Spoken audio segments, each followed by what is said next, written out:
what should I know? What kind of questions should I ask a public adjuster if I'm thinking of letting a professional handle it and me getting out of the way? What you should know first and foremost is that I'm not an attorney, I don't practice law, and neither does any public adjuster, but there is a very old joke in amongst attorneys, which says that only that when a lawyer represents himself, he has a fool for a client. You know, don't try and represent yourself to the insurance company. Don't try and speak for yourself to the insurance company. They have had years, hundreds of years of experience in handling claims and dealing with large losses. They have teams of attorneys, engineers, adjusters, and other people who are really on the side of the insurance company, not necessarily on the side of the policyholder. And it is their job to look out for the best interests of the insurance company. And it's really their job to relatively minimize the damage and the losses that the insurance carrier is exposed to.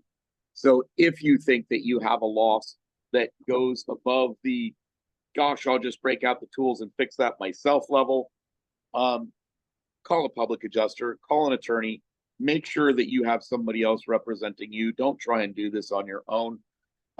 My field is not rebuilding automatic transmissions. I wouldn't know where to start. If your field is not handling insurance claims, don't try and start this on your own. This is not a learn as you go type of process.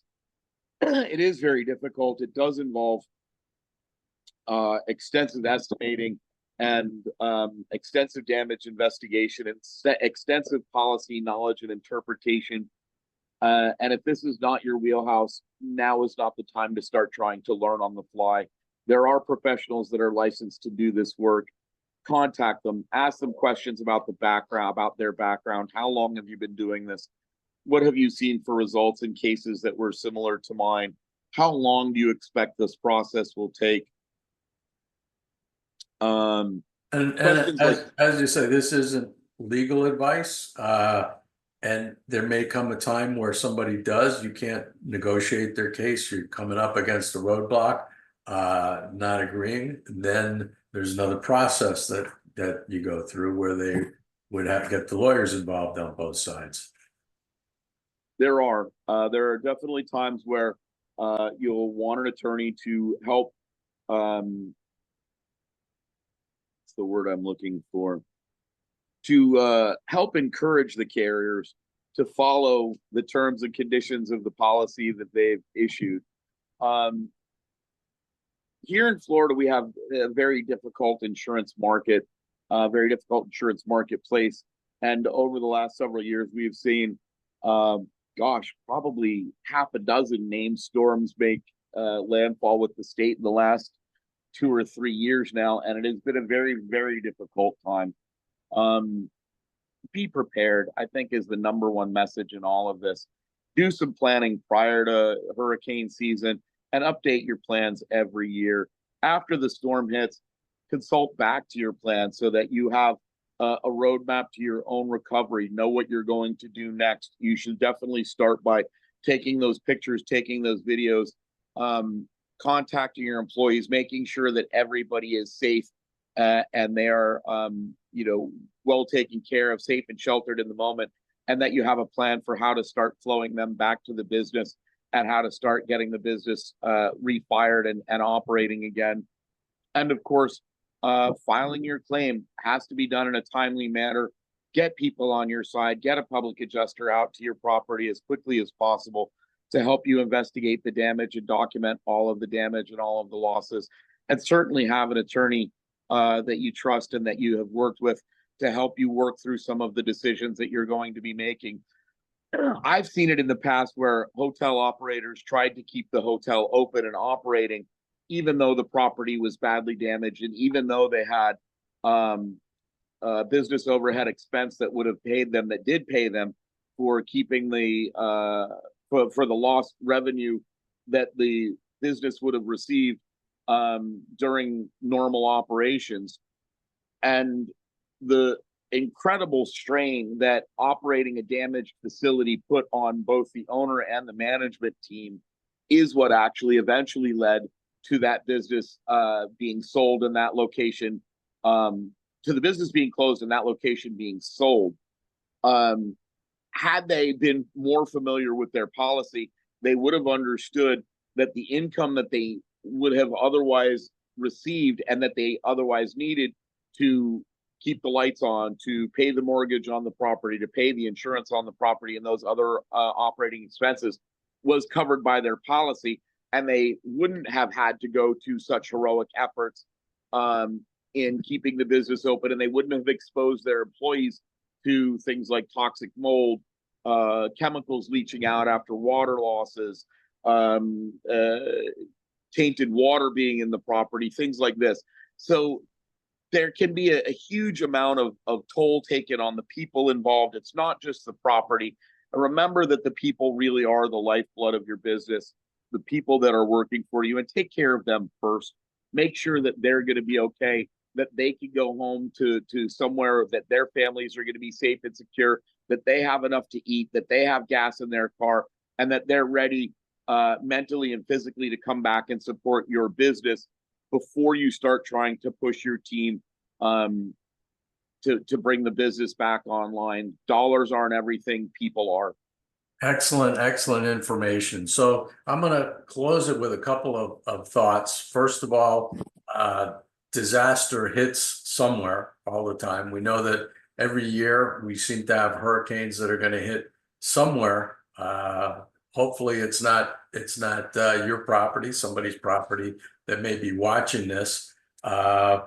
What I see as a broker is if I see somebody with a lot of equity in the property, maybe older owners, maybe owners thinking about retiring. If their property was not damaged, is not damaged, there's going to be a lot of demand for the for undamaged properties occupancy in Florida. So it may be a good time to consider selling if you're 30, 40 years old and you own a property and you have some kind of issue. You've got a lot of time to recover. The real estate market does tend to recover.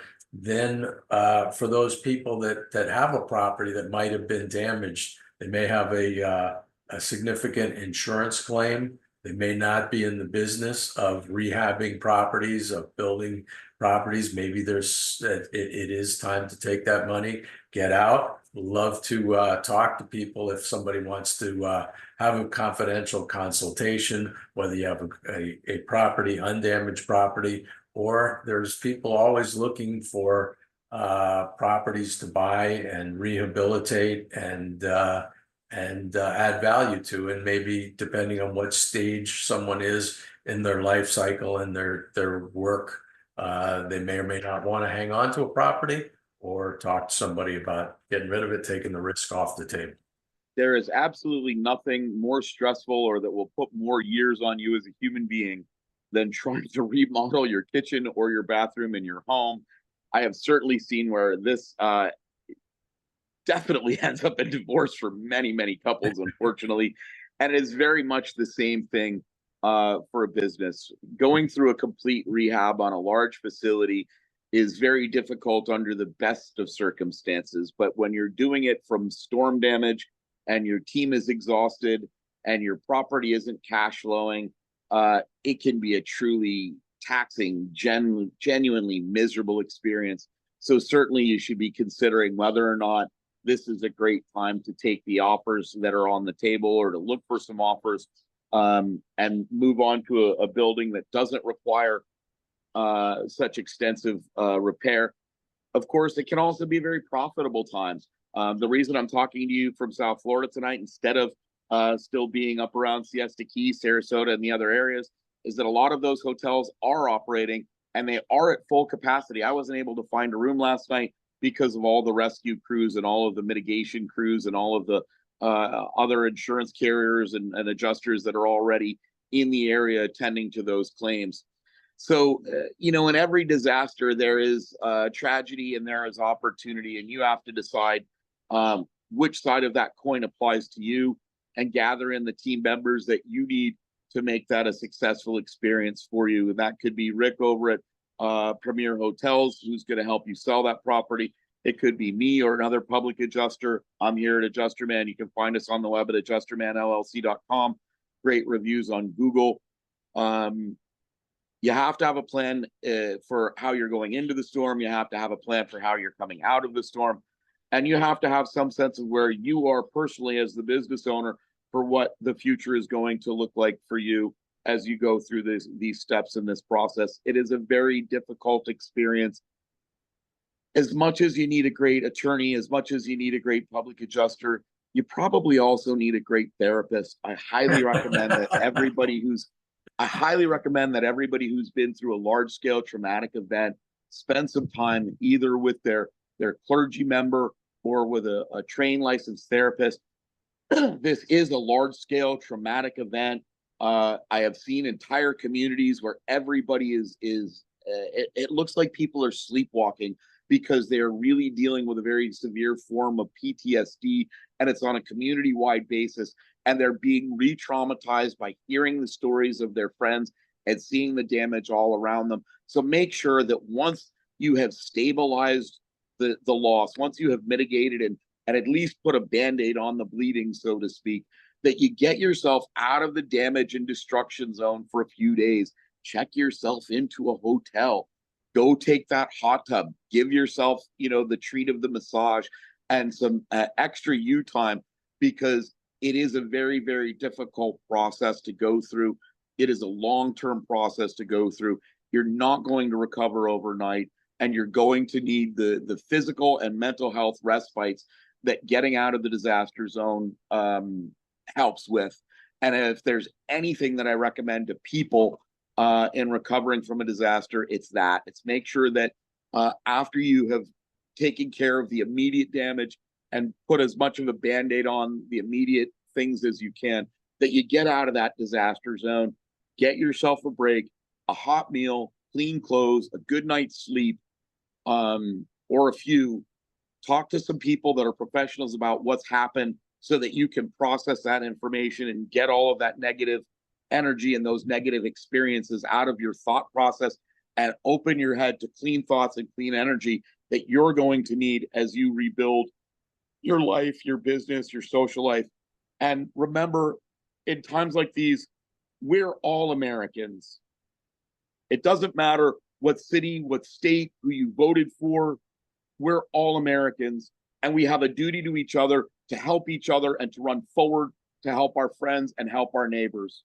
Great advice, great advice. Because having lived in Florida all my life, I have seen how people can get ugly after a couple of weeks with no power, no ice, whatever. It seems trivial now, but people get crazy, and to keep things in perspective. So with that, I want to thank you, Michael Klavan from Adjusterman. I'm Rick Tobin from Premier Hotel Realty. We'll get the contact information in the comments, and certainly if we're going to let Michael get back to, you got a lot of stuff going on in the state to take care of, and I appreciate your time here today. Rick, Thanks. thank you so much for having me out. Everybody knows Rick Tobin, Rick sells hotels. We'll see you soon. Thank you, sir. Thank you.